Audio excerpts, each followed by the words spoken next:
Hadis 30 muka surat 66. Kesemua hadis-hadis dalam buku kecil ini menceritakan tentang tanda-tanda kecil kiamat yang kebanyakannya telah pun dibahaskan oleh ustaz-ustaz lah. Hadis yang kita nak baca malam ni 4 hadis ni ataupun 5 hadis yang ke-34. Kesemua ni hadis-hadis yang masyhur yang lagi kita baca, saya hurai secara ringkas. Tuan-tuan semua dah pernah dengar dah hadis ni insya-Allah melalui ceramah-ceramah lah. Hadis 30 dari tajuk yang ditulis oleh Syekh Ahmad Fahmi, peperangan di sekitar Sungai Furat, Iraq kerana merebutkan kekayaan. Orang rajin ngaji, dia dengar tajuk ni, dia tahu. Kerana merebutkan kekayaan di Sungai Furat. Bismillahirrahmanirrahim. Kita baca hadis bersama. An Abi Hurairah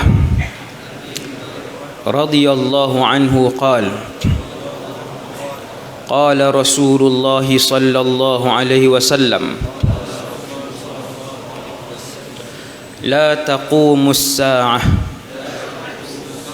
hatta yahsiral furat an jabalin min dhahabin yuqtatalu alayhi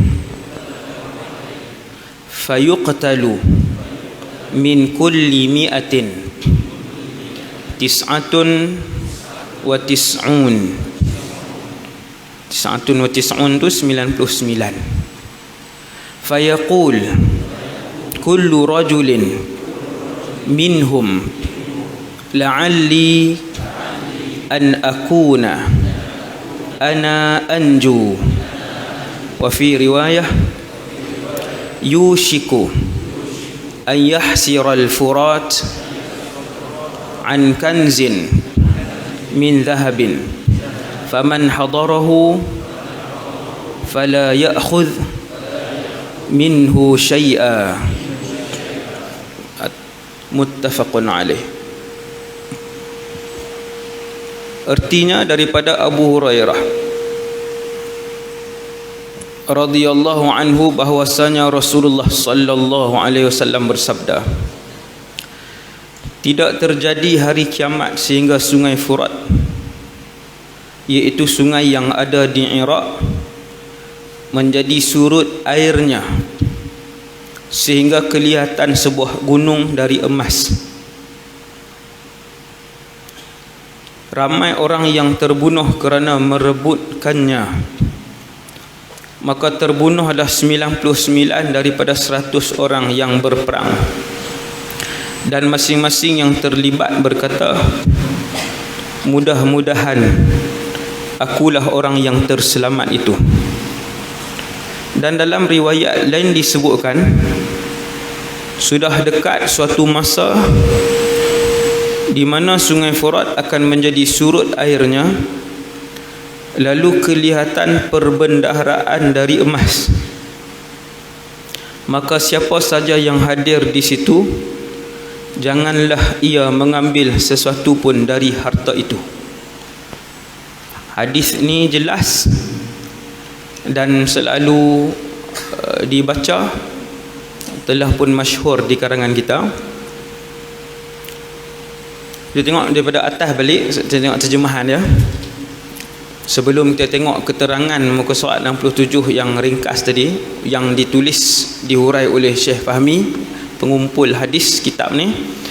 Kita tengok dulu setiap baris yang ada daripada atas tu, daripada Abu Hurairah, sahabat Nabi yang masyhur, Abdul Rahman ibn Sakhar. Nama dia ada banyak ulama khilaf tentang nama beliau. Yang paling ramai sekali ulama sebut namanya Abdul Rahman bin Sakhar. Umat Nabi Muhammad yang paling banyak meriwayatkan hadis, Abu Hurairah inilah nombor 1 yang paling ramai di kalangan 100,000 lebih sahabat Nabi sallallahu alaihi wasallam. Saya saja ulanglah maklumat tu supaya kita ingat Abu Hurairah ni. Jarang nama Abu Hurairah. Kalau tuan-tuan perasan, ada tak dalam masjid nama Abu Hurairah? Tak ada. Di Sungai Tani ada seorang Ustaz Abu Hurairah. Seorang tu lah. Dalam Kedah apa perasan? Nama yang barakah. Kita seronok buh nama Trojan lagi. Kan? Vanish, nama sabun. Tu cukup terkenal lah. Abu Hurairah. Dalam Kedah seorang lah. Nama yang barakah. Sabda Rasulullah sallallahu alaihi wasallam nombor 1, bila Nabi bagi tahu benda hak nak jadi ni tuan-tuan, banyak hak Nabi bagi tahu, banyak yang kita dah tengok pun banyak. Cuma bila kita renung, dia mai iman. Sebab tu banyak ayat dalam Quran Allah Ta'ala suruh berfikir. Untuk mendapat hidayah, tambah iman, tingkatkan kepercayaan kepada akhirat, kena banyak berfikir. Berfikir tu tuan-tuan duduk dengan siapa? Tak apa, seorang duduk fikir. Nabi tahu mana benda hak nak jadi ni? Nabi tahu mana benda hak nak jadi ni, ambil mana? Cerita Sungai Furat ni adakah dalam Quran? Tak ada. Nampak tuan-tuan? Orang fikir dia kampi, dia akan teroka jalan, dia akan teroka bila dia banyak fikir kan. Cerita Furat ni ada tak dalam Quran? Jawapan dia tak ada. Nabi ambil mana? Wahyu kah? Kan? Semua tu adalah wahyu yang disampaikan sama ada terus oleh Jibril alaihi salam, bakat Jibril yang buat mai, ataupun Nabi dapat daripada Allah Subhanahu Wa Taala secara terus. 1. Kemudian Nabi sebut tidak terjadi hari kiamat. Baru tang tu ya tuan, tidak terjadi hari kiamat. Maksudnya apa? Maksudnya bumi ni akan kiamat. Bukan bumi, alam ini. Tuan-tuan berhenti lagi. Ni yang seronok, berfikir ni seronok. Bila tuan-tuan baca hadis, jangan baca berhenti. Maksudnya bumi ni, dunia ini, alam ini akan kiamat. Tak ada lagi matahari, tiada lagi planet, bukit, sungai, laut, bumi, bintang, tak ada. Semua itu tidak akan dilihat buat selama-lamanya. Fikir dalam sikit tidak akan lagi dilihat buat selama-lamanya. Lepas tu nak sayang buat apa? Nampak depi tuan tu. Kenapa perlu dikejar dan dicintai nikmat alam ini? Nampak depi. Baru baca kepala hadis je, tidak akan terjadi kiamat. Oh, maksudnya kiamat ni mesti jadi. Mesti jadi. Nombor 2, bila Nabi sebut tidak akan terjadi kiamat, ada ulama terjemah sudah dekat masa kiamat. Maksudnya sudah dekat. Sebab yang akan tengok kiamat ni umat Nabi Muhammad sallallahu alaihi wasallam. Had kurun mana wallahu a'lam, tapi pasti umat Nabi Muhammad, tak ada khilaf. Yang akan tengok kiamat dengan mata kepala ni ialah umat Nabi Muhammad. Itu tak ada khilaf. Kalau orang kata ustaz ada qaul umat Nabi Yusuf ni macam mana kan? Ihak tu boleh angkat tahu dalam kulah tu. Yang tu tak ada khilaf. Tuan-tuan main mengaji, kita tahu benda apa hak ada khilaf, benda apa hak tak ada khilaf. Hak akan tengok kiamat sebahagian daripada umat Nabi Muhammad. Ada qaul umat Nabi lain? Takkan. Takkan. Mustahil lah. Mustahil. Walaupun Nabi Isa hidup zaman umat Nabi Muhammad, ada kemungkinan tak Nabi Isa melihat kiamat? Orang belajar boleh jawab. Ada kemungkinan tak Nabi Isa memang akan hidup ni zaman ni, bukan akan hidup. Akan hidup lah, betul lah. Dia bukan dilahirkan, dia akan turun. Ada kemungkinankah Nabi Isa akan melihat kiamat? Jawapan dia tidak. Hak ni pun tak ada khilaf. Dia takkan tengok. Nabi Isa tidak akan melihat kiamat sebab kiamat hanya akan disaksikan oleh kafir totok sahaja. Siapa tengok kiamat, confirm penduduk neraka Jahannam. Wal'iyadzubillah. Yang ni tak ada khilaf.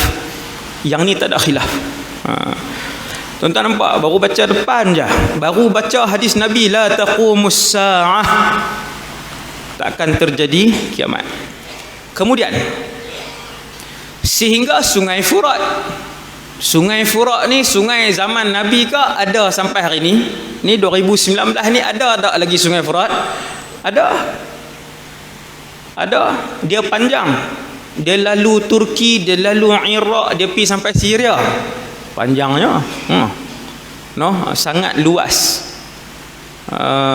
Sebahagian yang saya sempat tengok waktu duduk di Syria dulu, warna air dia masih lagi warna jernih, bukan macam warna teh tarik sungai-sungai kita sungai kita daripada Perlis sampai ke Sarawak kan, banyak warna, bukan warna jernih ni, banyak warna teh tarik itulah, warna itulah. Furat ni sungai dia warna jernih.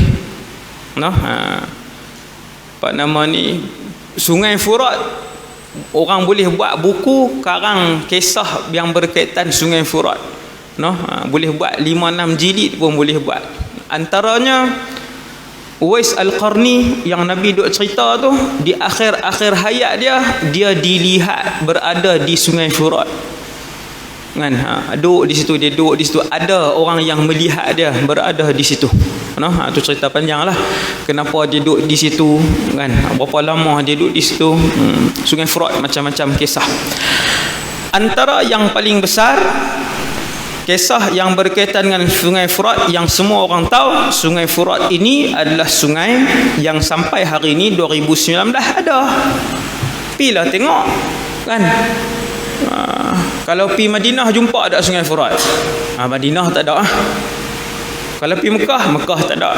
Kalau pergi Syria boleh jumpa. Semua, bukan semua kawasan, sebahagian kawasan. Di Iraq lah yang paling masyhur sekali. Sampai hari ni ada. Sungai ni bukan duduk dalam kitab saja ni. Ni tujuan mengaji tuan.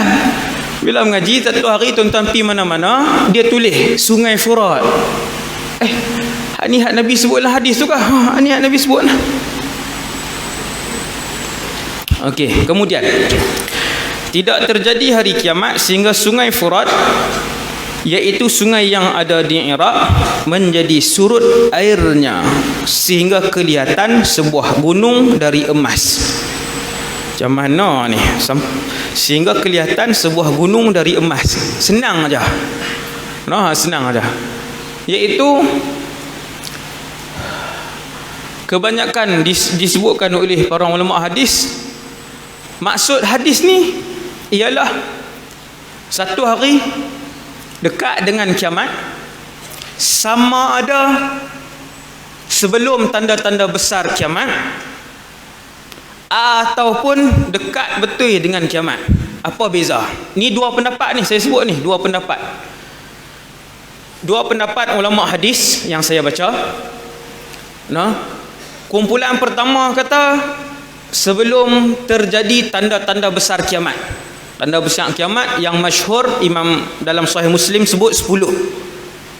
Mula dengan Dajjal, Nabi Isa, Ya'juj Ma'juj, 3 gempa tu, apa nama ni, matahari, api, semua tu. Sebelum 10 ni keluar, sungai ini akan menzahirkan gunung emas. Sekumpulan para ulama sebut. Satu lagi kumpulan ulama sebut bukan waktu tu. Sungai Furat di Iraq, yang akan menzahirkan gunung emas itu akan berlaku dekat-dekat dengan kiamat. Betul-betul dekat kiamat. Waktu tu matahari dah terbit di sebelah barat. Saya sebut dulu kat tuan-tuan dua pendapat tu. Tetapi yang paling masyhur, pendapat yang paling masyhur, gunung emas ini akan kelihatan sebelum tanda besar kiamat. Sebelum tanda besar kiamat, dan dia adalah tanda kecil kiamat. Tanda kecil kiamat. Jadi pendapat ni lebih kuatlah. Sebab selesai tanda-tanda kecil kiamat, barulah mai tanda besar. Sebelum tanda besar nak keluar, sebelum tanda besar pertama akan keluar, iaitulah Dajjal. Dulu kita sebut ada 2 tanda kecil kiamat. Yang kanan, nombor 1 Imam Mahdi, yang kedua Sungai Furat menzahirkan gunung emas. Dua-dua tanda kecil kiamat yang kanan ini belum disaksikan oleh umat Nabi Muhammad sallallahu alaihi wasallam. Dajjal disebutkan oleh Rasulullah 1400 tahun yang lalu. Sungai Furat yang menzahirkan gunung emas disebutkan oleh Rasulullah 1400 tahun yang lalu. Kedua-dua tanda ni belum lagi berlaku. Kedua-dua tanda ini belum lagi berlaku. Alhamdulillah, dengan nikmat yang besar daripada Allah, kita di kalangan yang mendengar hadis ini, maka kita tahu apabila berlaku benda ni nak buat apa ya Rasulullah. Nabi bagi tahu. Apabila berlaku perkara ini, tengok hadis ni, Nabi pun cerita ringkas aja, tapi benda tu mencukupi, maklumat itu mencukupi. Adakah kena pergi cari? Adakah kena pergi berebut untuk dijadikan harta negara, Baitul Mal negara Islam? Nak kena buat apa ni? Nabi bagi tahu, alhamdulillah. Maka disebutkan di sini sungai yang ada di Iraq. Maksudnya gunung emas ini, gunung emas. Buat tajuk buku sedap tu, Gunung Emas. Tajuk gunung emas. Gunung emas itu akan dilihat di Iraq. Ada benda yang mesti akan berlaku di Syria. Ada benda yang mesti berlaku di Baitul Maqdis. Ada benda yang mesti berlaku di Iraq, dan ada benda berlaku di Yaman. Contohnya api yang nak kepung orang, lepas tu heret orang ramai pergi ke mahsyar. Yang tu api daripada Yaman. Nabi Isa akan turun, yang tu exactly di Syria, di Dimashq, mesti Dimashq. Pusat pemerintahan Imam Mahdi, ibu negara umat Islam, Baitul Maqdis. Gunung emas tak berlaku di Mesir. Gunung emas tak berlaku di Syria. Gunung emas tak terzahir di Palestin. Gunung emas itu tak terzahir di Mekah dan Madinah. Gunung emas itu mesti di Iraq. Ini orang belajar saja. Tuan-tuan, hanya orang belajar saja. Berlaku satu benda, mereka kata keluar dah ni, gunung emas keluar dah. Kat mana? Bukit Jernih. Ini kan main mengaji kedok malam tu. Dia main rakam saja. Kan, lepas tu dia tinggal. Kan, sekali nak main ambil rakaman tu. Itulah kan, orang suruh main duduk. Tak kira lah niat apa pun, main duduk malaikat tetap mendoakan hak duduk dalam ni. Niat apa pun, niat singgah aja pun Allah Taala suruh tulis dia duduk sekali. Subhanallah. Kemudian kita tengok, mesti di Iraq. Imam Mahdi akan dibai'ah mesti di Mekah. Dia tak boleh di Madinah, dia tak boleh di KLCC, dia tak boleh di Jakarta, dia tak boleh di Mesir, dia mesti Mekah. Nampak tak? Ni hak benda hak yang ni hak tak ada khilaf lah.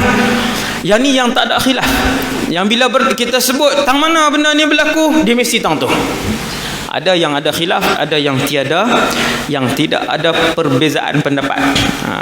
Kemudian sungai yang ada di Iraq menjadi surut airnya. Surut ni kiasan ke hakikat? Semua ulama sebut hakikat. Adalah pendapat terpencil kata gunung emas tu petrol. Memang Iraq antara pengeluar terbesar dunia, 5 di kalangan yang terbesar dunia dululah zaman Saddam Hussein. no, top 5, no, ataupun top 10 Iraq, antara yang paling besar di dunia yang keluar minyak. Ada pendapat terpencil, tetapi pendapat tu ditolak oleh kebanyakan para ulama. Yang ulama sebut bila Nabi kata ayat dia surut ni hakikat ke kiasan? Hakikat. Furat tu memang sungai, dan sungai itu akan surut sebahagian, bukan semua, sebahagian tempat. Dan tempat yang akan dilihat gunung emas itu, kawasan tu akan surut. Surut macam mana Ustaz? Surut lah, ayat tak ada. Tang tu ayat tak ada. Nabi kata sehingga kelihatan sebuah gunung dari emas. Kita dengar malam ni pun pakat teringin dah nak pi. Bukan semualah. Pakat tanya diri masing-masing. Siapa tak sat bila saya sebut naik gunung Mas, oi dia duk bayang dah. Ai kalau pi ambil seketui tak apa dah. Dia sebut tak sat ni. Dalam hati dah. Dia kata kalau boleh ambil seketui balik dah. Kan? Manusia ni kalau berdiri depan gunung Mas, dia ambil seketui dia puas kah? Abang siap-siap.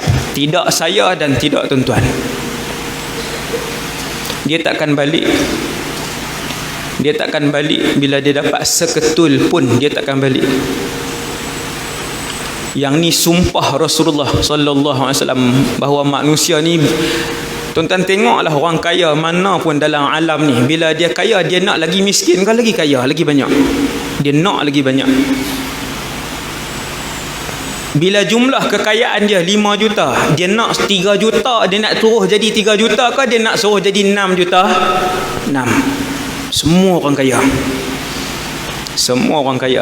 Hak ni Nabi sumpah, Nabi sebut kaedah. Dan kaedah ni tuan-tuan perhatilah, mana-mana orang yang diuji oleh Allah dengan harta kekayaan. Bila dia ada 10 tuan-tuan, bila dia ada 10, tak ada orang bila dia ada 10 dia kata ya Allah bagilah duit ni jadi 4. Gila orang tu. Tak payah kata 10 juta lah Ustaz, hak gaji 2,000. Dia minta supaya gaji dia 1,500 ke, dia kata ya Allah kalau 3,000 pun tak apa dah. Kalau nak sembang 10 juta jauh sangat. Hak kita ni lah, hak 1,000 2,000 ni. Semua nak tambah. Bila semua nak tambah, tengok apa Nabi nasihat. Gunung ni mesti keluar. Sejak zaman Nabi Adam sampai malam ni tuan-tuan, berapa puluh ribu tahun, berapa ratus ribu tahun, gunung ini belum kelihatan. Masing-masing kata apa? Ada can. Ada can, boleh pi Iraq. Kan? Naik berterbang pi lah 9 jam sampailah Iraq. Subhanallah. Sehingga kelihatan sebuah gunung dari emas. Tengok apa Nabi beritahu, rahsia. Apa yang Nabi beritahu benda akan terjadi? Nombor 1, gunung emas akan kelihatan. Di mana ya Rasulullah? Di Iraq. Iraq besar ya Rasulullah, kawasan mana? Sungai Furat. Terus dekat. Pakat beli rumah lah kawasan tu. Kan? Apa lagi Nabi sebut ni? Hadis Bukhari Muslim ni, hadis Bukhari Muslim, bukan hadis dhaif ke apa kan? Hadis Bukhari Muslim. Nabi sebut ramai yang terbunuh kerana merebutkannya. Mesti berebut. Tuan-tuan, hak pi 3 orang pun naik satu kereta. Duit minyak ni kongsi dah. Satu kereta. Akhirnya hak seorang ni bunuh dua-dua ni. Yang pi satu van, semua adik-beradik, satu van adik-beradik dah, abang pak menakan apa semua. Akhirnya hak seorang ni dibunuh, saling bunuh antara satu sama lain. Bila tiap-tiap orang dah ambil satu beg, tiap-tiap orang dah ambil 2 beg, tiap-tiap orang dah bubuh dalam bonet dah. Emas tuan-tuan, bukan padi pun orang bubuh curi penuh gundi buah dalam bonet. Lembu pun orang curi. Buah dan proton wira pun boleh. Lembu emas. Emas takkan nak biar kawan pakat bawa seorang. Bawa balik dah 4 orang satu kereta, bawa balik dah, bubuh dah emas. Semua pakai duduk tengok macam mana nak tendang dia ni kok mana ni. Bila nak tendang, nak terajang keluar bila ni lagi. Semua kau duk parti kan. Emas tu, emas. Ni besar ni berapa kan ni? Seketul besar ni berapa? Ratus ribu ni. Emas. Hak duk beli emas dia tahu ni. Besar ni ratus ribu.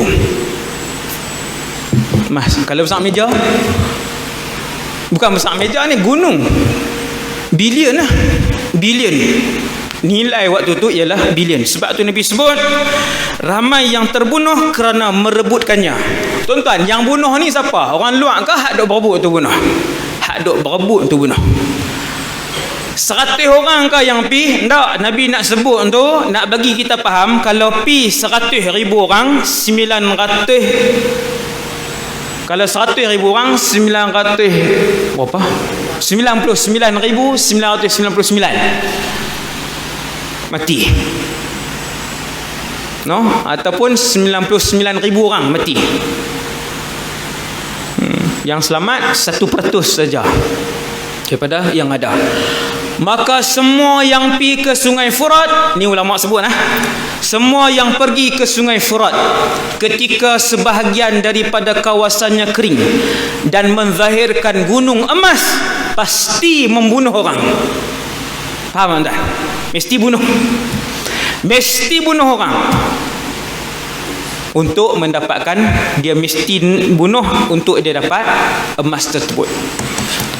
Dan dia mesti berperang. Sama ada satu lawan satu, ataupun satu kampung lawan satu kampung, ataupun satu keluarga lawan satu keluarga. Mesti jadi. Sebab tu jangan pergi. Kalau pergi larat nak tengok saja. Buat kenduri durian free pun berebut. Ada masjid buat kenduri kena dah. Ada masjid biar pi kan. Buat kenduri durian free bergaduh. Punya tak malu, tua dah tuan, tua. Kalau hak bergaduh tu umur 11 dengan umur 9. Boleh ke kah?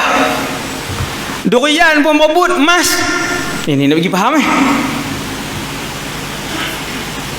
bukan berebut, bunuh. Mesti bunuh. Sebab lebih berharga. Wal'iyadzubillah. Maka terbunuhlah 99 daripada 100 yang berperang. Dan masing-masing yang terlibat berkata, tengok punya jahat hapi ni. Mudah-mudahan akulah orang yang selamat tu.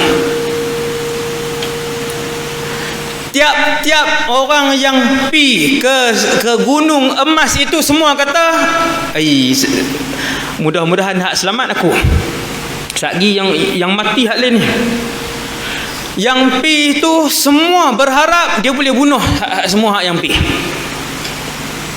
Hasbunallah wa ni'mal wakil. Sudahlah tamak, jahat pula. Kafir saja ke yang pi, Islam dan kafir akan pergi. Islam dan kafir akan pergi. Sesiapa yang nak dapatkan emas di situ mesti kena berbunuh di antara satu sama lain baru boleh ambil.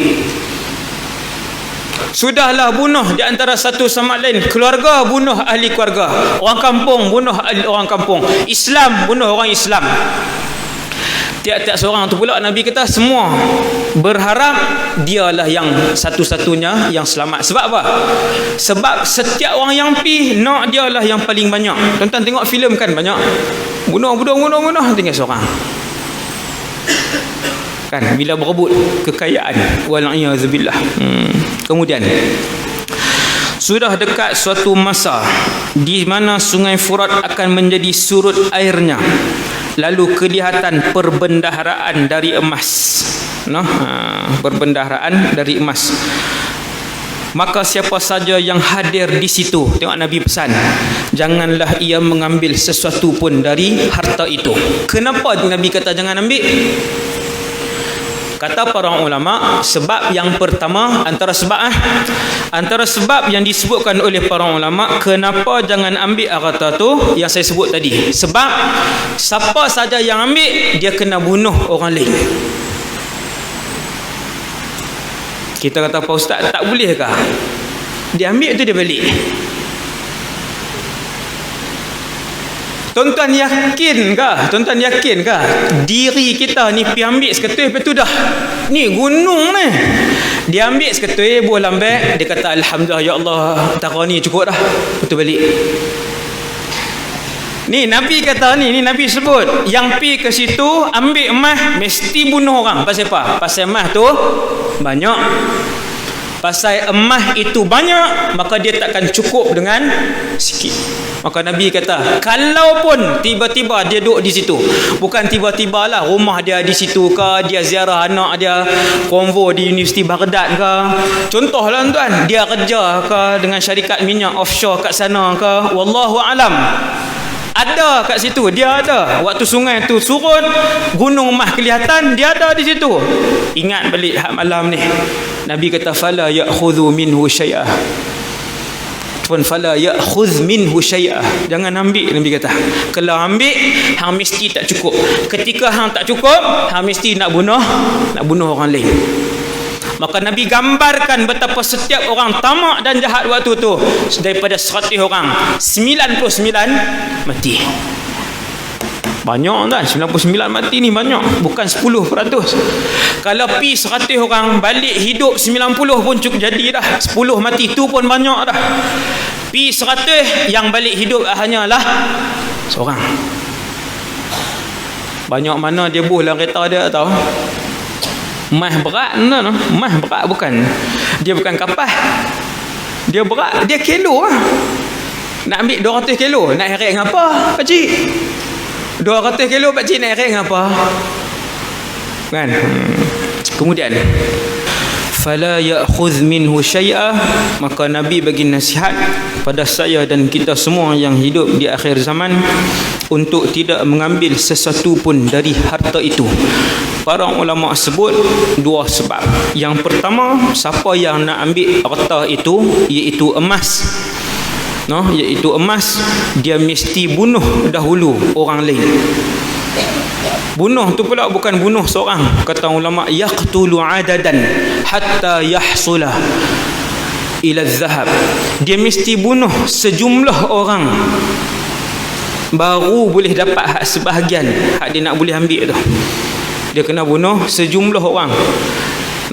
Kalaupun dia tak bunuh, dia dibunuh. Tuan-tuan bayang mati dalam keadaan bila apa dia? La ilaha illallah. Rugi. Mati dalam keadaan nak pergi ambil emas. Waktu dah sampai depan gunung tu tuan-tuan, kata para ulama, tiap-tiap orang yang sampai di situ kesemuanya berkeinginan untuk bunuh orang lain supaya dia dapat banyak. Mati dalam keadaan dia berkeinginan untuk bunuh orang lain. Nak menghadap Allah macam mana tuan? Nak menghadap Allah macam mana? Bukan 5 tahun menghadap di mahsyar. Lama mahsyar ni benda yang cukup lama.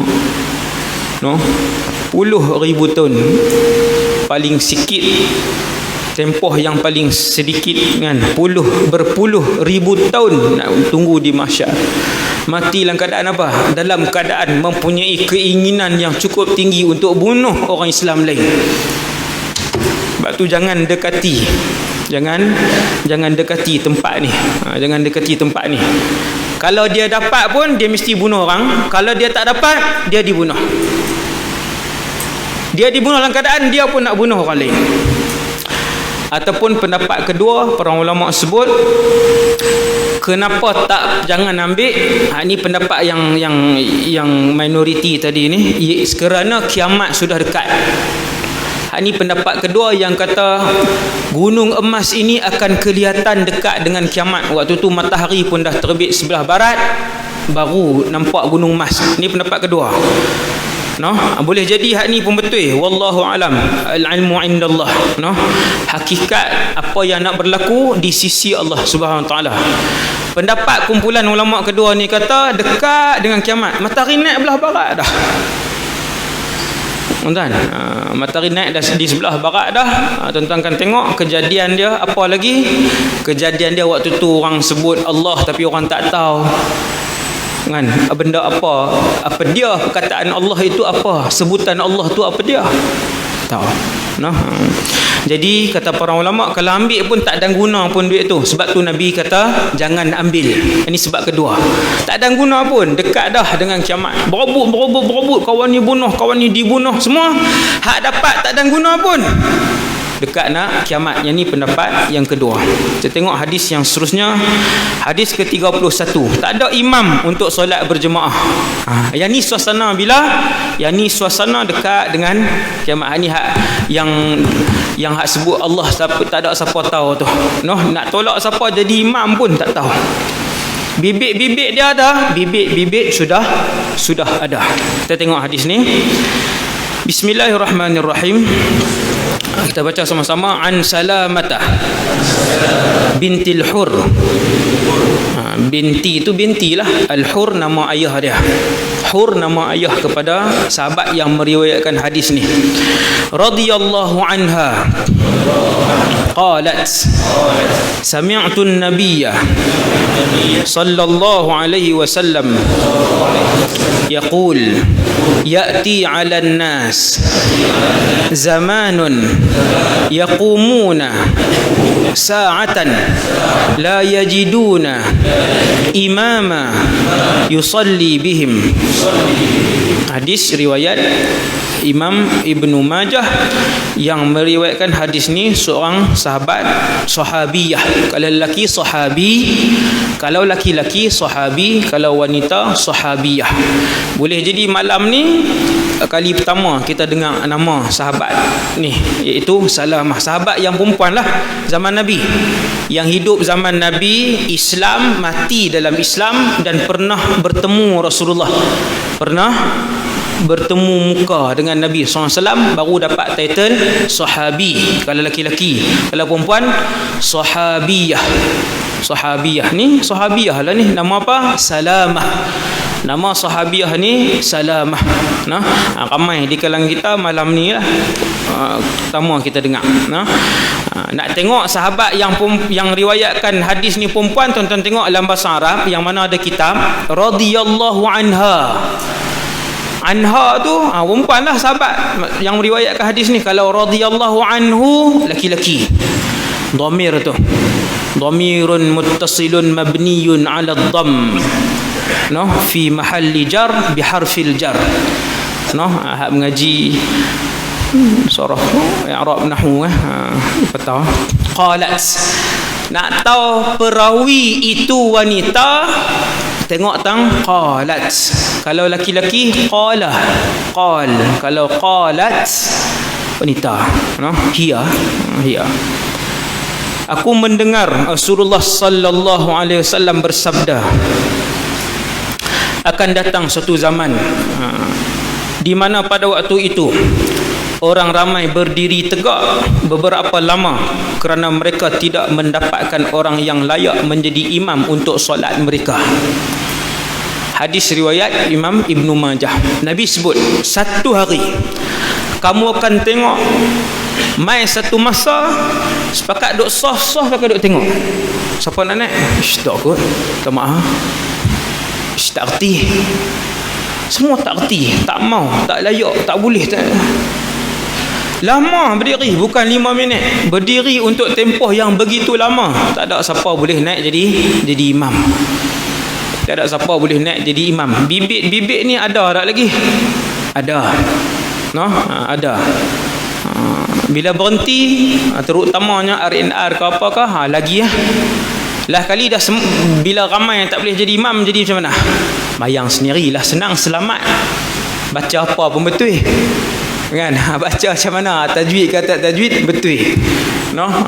Naik, kalau naik jadi diketak, kuliah pun tak jumpa, kafirun tak jumpa, na'bud tak jumpa, kuliah. Sebab jadi imam, kalau baca seorang boleh lagi. Kan?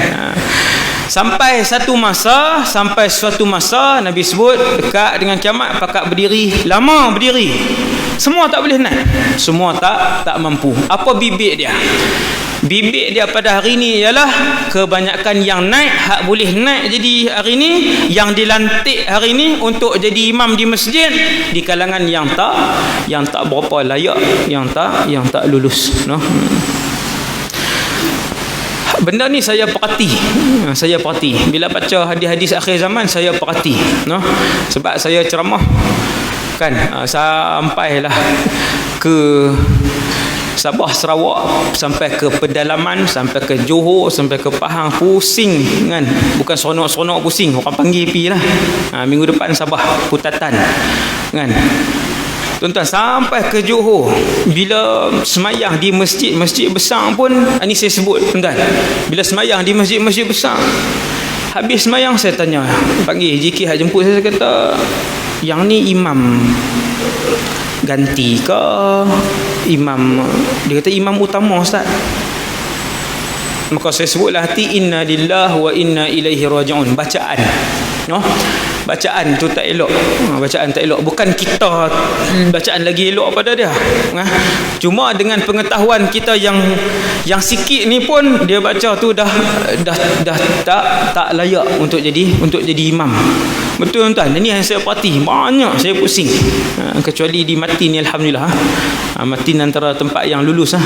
Tiap-tiap kali imam maghrib naik kan, saya dengar, alhamdulillah lah, elok lah bacaan elok. Cuma imam maghrib tak sat ketang siapa tahu.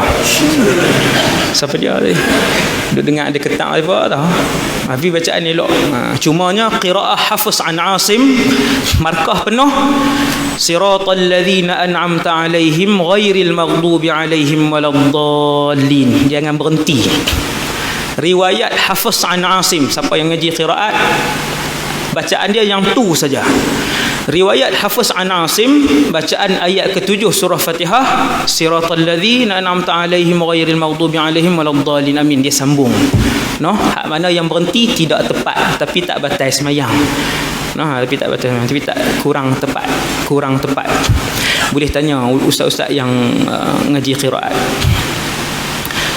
Kemudian no, lah dia main macam tu. Di bibit dia apa dia? Bibit dia kita tengok hak naik. Masjid-masjid besar pun banyak hak naik, hak yang tak layak. Bahkan ada bacaan yang sangat buruk, sangat tak elok. Ada tuan masjid-masjid besar. Kan, yang bilangan makmum di belakang ramai. Tengok bacaan imam. Rupanya imam utama. Imam utama. Kita tengok apa Syekh Fahmi sebut. Walaupun secara pasti hari ini kita belum sampai ke tingkatan yang Nabi sebut. Betul. Tak sampai tahap tu lagi. No? Namun masyarakat kita sekarang sudah menuju ke sana. Banyak masjid-masjid yang tidak mempunyai imam yang benar-benar. Subhanallah. Betul. Sama hak macam saya sebut tadi. Entah no? Banyak masjid-masjid tidak mempunyai imam yang benar-benar dapat melaksanakan peranan seorang imam. Betul. No, saya duk pusing. Satu Malaysia pun bila naik tu kita tengok, macam mana ni? Imam utama tapi bacaan tak elok. Imam utama tapi bacaan macam tak elok. Kelihatannya masyarakat kita sekarang kurang memberi perhatian kepada ilmu-ilmu syariat. Yang ni maksudnya bibit-bibit untuk melihat hal-hal Nabi sebut tadi ni. Akan berdiri lama sampai 15 minit, setengah jam pakat duduk tunggu. Imam tak ada siapa mau naik jadi imam. Dia akan main zaman tu. Wal a'yadzubillah. Nas'alullah as-salamah. Satu. Yang kedua, apa sebab dia? Bahkan mereka yang berilmu pun ramai yang tidak menghadiri solat berjemaah. Yang ada ilmu tak pi pula dah sembahyang berjemaah. Ini ustaz-ustaz lah. No, yang ni sangat memalukan lah, tidak menghadiri solat jemaah. Ini kita tengoklah sekeliling kita tuan-tuan. Maka tinggallah orang-orang yang jahil. Hak ni bibit-bibit untuk melihat salah satu daripada tanda kiamat. Umat Nabi Muhammad berdiri sampai setengah jam, tunggu sampai sejam, tak ada hak layak jadi imam. Pasal apa? Pasal hak ada ilmu tidak saleh. Yang ada ilmu tidak saleh. Dia alim tapi dia tak saleh. Lain lah, dua tu lain. Maka bila hak ada ilmu tak main, hak jahil-jahil sajalah yang tinggal. Jahil saja yang tinggal. Kemudian hadis 32. Ulama tidak dipedulikan. Hadis ni banyak sangat dah kita sebut. Hadis ni yang ada yang telah lalu pun kita dah baca dah tentang ni, iaitu orang tidak lagi mengikuti para ulama. Bukan tak ikut, lawan pula. Bukan saja lawan, Keji pula para ulama. Ni. Dah kita dah bahas dah hadis ni, saya baca sikit ya. Kita ambil barakah hadis Nabi sallallahu alaihi wasallam. Ulama tidak dipedulikan. Bismillahirrahmanirrahim. An Sahlin ibni Sa'din As-Sa'idi radhiyallahu anhu anna Rasulullah sallallahu alaihi wasallam qala la yudrikuni zaman أو لا تدركوا زمانا لا يتبع فيه العليم ولا يستحيا من الحليم قلوبهم قلوب الأعاجم وألسنتهم ألسنة العرب. رواه أحمد. أحمد ni Imam Ahmad ibn Hanbal. Imam Ahmad ibn Hanbal, pengasas mazhab Hanbali. Ahmad ibn Muhammad ibn Hanbal, anak murid Imam Syafi'i. Kenal lah kan? Daripada Sahal bin Sa'ad As-Sa'idi radhiyallahu anhu,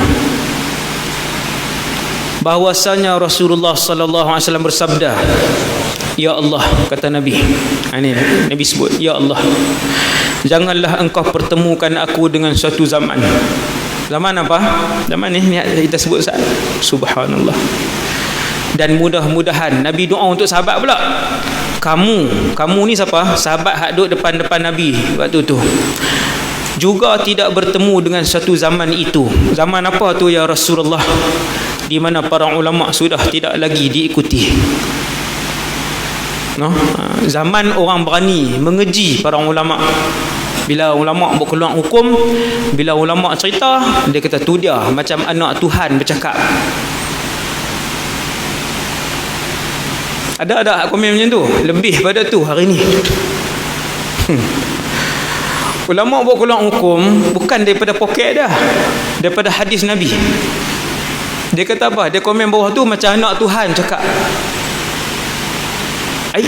Kita pun tengok ustaz ni bukan cakap daripada poket dia. Dia sampai had Nabi sebut. Ya Allah, Nabi kata, janganlah pertemukan aku dengan zaman itu.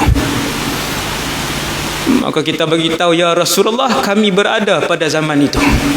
Inna lillahi wa inna ilaihi raji'un. Ya Allah, janganlah engkau pertemukan aku dengan satu zaman. Mudah-mudahan Nabi doa pula untuk sahabat, kamu juga tidak bertemu dengan zaman itu. Apa dia? Para ulama tidak lagi diikuti orang yang penyantun. Halim ni orang yang ada akhlak, iaitu pada zaman orang yang berakhlak tidak lagi dihormati. Orang tak segan. Tuan-tuan, dulu kita segan tak kalau duduk depan orang yang ada akhlak? Kita segan. Nak cucuh api rokok depan dia. Hai, tajuk rokok ni ustaz, sensitif ni ustaz. Ni nak cucuh api rokok depan satu orang yang berakhlak, ada adab. Orang yang ada akhlak, tak angkat suara, tak ngumpat orang, tak pernah sakit hati orang, orang beradab, tolong orang. Satu orang ada, tiap-tiap kampung ada seorang dua macam ni. Kita duduk depan dia macam mana? Segan. Tak ada nak lipat rokok, nak lipat rokok dia bubuh bakar duk cucuh depan dia dak kot. Duk lagi start motor pi jauh sikit baru isap rokok. Pasal apa? Pasal hormat kawan ni. Pasal apa hormat dia ni? Orang thiqah, orang halim. Nabi sebut halim ni orang yang ada adab, orang baik, orang soleh. Nabi kata sampai satu zaman orang tak malu depan orang soleh. Adalah apa pun di depan tu 5-6 orang pun orang-orang yang halim, orang-orang bermaruah, orang-orang yang saleh, orang-orang yang warang. Depan sana tu dia duk menari separuh bogel. Ni pensyarah 3-4 orang ni. Hak lain tu tak apalah. Ni 3-4 orang hak ada akhlak ni, hak baik apa semua, yang dia pun piduk tang tu apa. Hak tu yang pelik juga. Kan? Dia buat macam mana majlis macam tu, dia ada dah dia kerja situ. Buat satu majlis besar kawan pi tu dia elok aja duk bergolek depan tu. Malu ke orang hari ni? Tak, dia tak segan. Dia tak segan depan siapa pun. Bahkan lebih daripada tu, orang-orang yang halim ini, yang ulama ini dikeji depan orang ramai. Pun orang tak kira. Nabi kata, ya Allah, jangan pertemukan aku dengan zaman itu. Inna lillahi wa inna ilaihi raji'un. Kemudian, di mana para ulama tak lagi diikuti dan orang penyantun, orang yang berakhlak, beradab sudah lagi tidak dihiraukan. Hati mereka seperti hati orang ajam dari segi fasih. Lidah mereka seperti lidah orang Arab dari segi apa? Dari segi fasih. Bukan dia cakap bahasa Arab, tak, fasih. Orang tak malu ni. Yang terakhir malam ni, hadis yang terakhir malam ni, hadis 33. Hak ni pun kita dah hurai dalam hadis yang lalu ada dah, iaitu Islam tinggal nama saja. Bismillahirrahmanirrahim. An Ali radhiyallahu anhu qala qala Rasulullah sallallahu alaihi wasallam yushiku an ya'tiya 'ala an-nasi zamanun la yabqa min al-islami illa ismuhu wa la yabqa min al-Qur'an illa rasmuhu masajiduhum 'amirah wa hiya kharabun min al-huda ulama'uhum syarru man tahta adimis sama' min indihim takhrujul fitnah wa fihim ta'ud. Rawahul Baihaqi, Imamul Baihaqi. Imam Baihaqi ni mazhab Syafi'i, imam dalam bidang hadis kelas pertama. Imam dalam bidang hadis kelas pertama. Dia imam kelas pertama, Imamul Baihaqi. Saya nak sebut dia ni bermazhab. Imam ni dah tak usah tanyalah, alim seperti dia dalam Malaysia seorang pun tak ada. Walaupun PhD hadis ramai. Walaupun PhD hadis ramai. Tak payah hurai tu panjang. Imamul Baihaqi. Orang hak mengaji hadis PhD itu pun tahu Imam Baihaqi ni mazhab Syafi'i, dan dia tahu Imam Baihaqi ni dari segi akidah Asy'ariyah. Dan take note, dia ni Asy'ariyah, Asy'ariyul mazhab fil aqidah. Dari segi akidah yang disesatkan oleh ulama-ulama Wahabi. Asy'ariyah disesatkan oleh ulama-ulama Wahabi. Boleh tengok YouTube. Kesesatan mazhab Asy'ariyah. Tulis dalam YouTube. Ustaz-ustaz Wahabi Malaysia pun sebut, ustaz-ustaz Wahabi Indonesia pun sebut, ustaz-ustaz Arab Wahabi Arab pun sebut kesesatan mazhab Asy'ariyah. Mazhab Asy'ariyah mazhab siapa tu? Mazhab akidah kita. Mazhab imam-imam, Imam Nawawi, Imamul Baihaqi. Maka ketahuilah bahawa mazhab itu menyimpang. Mazhab Wahabi itulah menyimpang. Rawahul Baihaqi saja saya sebut nama Imam Baihaqi jarang. Ni dah sampai dekat nama Imam Baihaqi, sebutlah. Makna dia, maksud hadis ni daripada Sayyidina Ali ibn Abi Talib radhiyallahu anhu. Tuan-tuan, hadis Nabi yang paling banyak Nabi sebut tentang fadilat sahabat adalah pada hadis Sayyidina Ali. Paling banyak hadis Nabi tentang fadilat dan kelebihan sahabat adalah pada Sayyidina Ali, nombor 1 di kalangan 100,000 lebih sahabat Nabi SAW. Tapi kenapa Abu Bakar lebih mulia?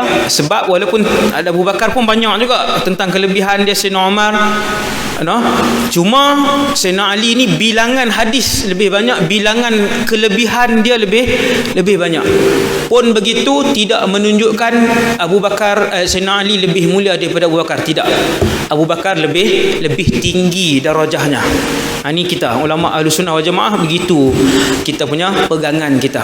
Cuma dari sudut banyak, paling banyak sekali Sayyidina Ali. Kita bacalah kitab tentang Sayyidina Ali. Telah sabda Rasulullah sallallahu alaihi wasallam, Sudah hampir tiba satu zaman, dekat-dekat sampai. Tiada tinggal dari Islam itu kecuali hanya namanya sahaja. Tak payah tengok luar negara, Malaysia berlambak-lambak nama Islam, lawan Islam betul-betul. Hak lawan Islam terang-terangan, hak duduk dalam sister in Islam, hak lawan undang-undang Islam, hak pertikaikan hak orang lelaki dalam faraid 2 kali daripada orang perempuan. Dia petikai satu persatu, dipetikai. Dan nama-nama mereka Islam, nama-nama mereka Islam. Wal'iyadzubillah. Inna lillahi wa inna ilaihi raji'un. Nabi sebut tak? Sebut. Nabi kata sampai satu masa tidak tinggal dari Islam kecuali hanya namanya sahaja, dan tiada tinggal dari Quran kecuali hanya tulisannya sahaja. Maksudnya, kata para ulama, sebagian ulama sebut tidak lagi diamalkan. Mai satu masa satu ayat pun tak ada orang beramai dah. Hari ini alhamdulillah kita masih lagi beramal dengan ayat-ayat Quran ni, dengan ayat Quran ni, walaupun tak semua orang. Kemudian masjid-masjid mereka indah, betul tak? Betul. Ni tanda-tanda kiamat. Nabi kata waktu tu masjid-masjid mereka indah. Nak buat masjid 1 juta tak boleh. Kalau masjid untuk qaryah kan 3 juta, 4 juta, 6 juta, 7 juta. Saya pergi negeri mana 30 lebih masjid, 30 lebih juta punya mewah, masjid mewah. Nabi kata masjid-masjid mereka indah tetapi kosong dari hidayah, tak hidup, barakah tak ada dan tidak hidup. Yang ni dah berlaku zaman kita. Ulama mereka adalah sejahat-jahat makhluk yang berada di bawah kolong langit. Kolong langit ni bawah langit, duduk atas muka bumi inilah. Siapa dia? Ulama-ulama su. Nabi nak beritahu dekat dengan kiamat terpecah 2 kumpulan ulama. Yang pertama, ulama rabbaniyun, ulama-ulama yang mendapat hidayah Allah Azza wa Jalla, bukan wahyu, mendapat hidayah Allah, rabbani. Nombor 2, sejahat-jahat ulama akan keluar di akhir zaman. Mereka alim tetapi mereka tolong bukan Islam. Mereka tolong ajaran bukan Islam. Alim tapi dia yang menghina Islam. Ini dah ada. Ini sejahat-jahat makhluk yang Nabi sebut ni. Maka pohon dengan Allah tiap-tiap hari, ya Allah, tunjukkan kepada kami ulama-ulama yang saleh, yang benar untuk kami ikut, ya Allah. Siapa nak terang isi kandung Quran dan hadis kalau bukan ulama-ulama yang saleh, yang rabbani? Mesti ulama. Allah yang cipta alam dan Allah yang tahu apa yang Allah nak. Ketika Allah tahu apa yang Allah nak, ketika Allah nak arahkan manusia buat apa yang dia nak, Allah pilih di kalangan manusia Rasul. Hari ini Rasul dah tak ada, 2019. Siapa yang nak tolong terang apa yang Allah nak dalam Quran dan apa yang Allah maksudkan dalam hadis Nabi SAW? Jawapan dia, tinggal ulama saja. Ulama pula Nabi sebut akhir zaman ada 2, hati-hati, ulama su dengan ulama rabbani. Minta dengan Allah, ya Allah, tunjuk kepada kami ulama-ulama yang diberikan hidayah olehmu, ya Allah. Dari mereka keluarnya fitnah, dari ulama su ni, dan kepada mereka fitnah itu kembali. Walhamdulillahirabbil alamin. Sekadar dulu untuk malam ni, yang baik daripada Allah, yang lemah dan kurang daripada diri saya sendiri. Aqulu qali hadza astaghfirullahal azim li wa lakum. Bismillahirrahmanirrahim. Alhamdulillahirabbil alamin, wassalatu wassalamu ala asyrafil anbiya'i wal mursalin wa ala alihi wa sahbihi ajma'in. Allahumma 'allimna ma yanfa'una. Ya Allah, ajarkanlah ilmu yang bermanfaat kepada kami. Wanfa'na bima 'allamtana. Ya Allah, manfaatkanlah ilmu yang kau telah curahkan kepada kami pada malam ni. Wazidna ilman wa amalan wa ikhlasan fi hayatina. Ya Allah, tambahkanlah ilmu, amal dan keikhlasan dalam kehidupan kami. Wa sallallahu ala sayidina Muhammad wa ala alihi wasallam. Walhamdulillahirabbil alamin. Assalamualaikum.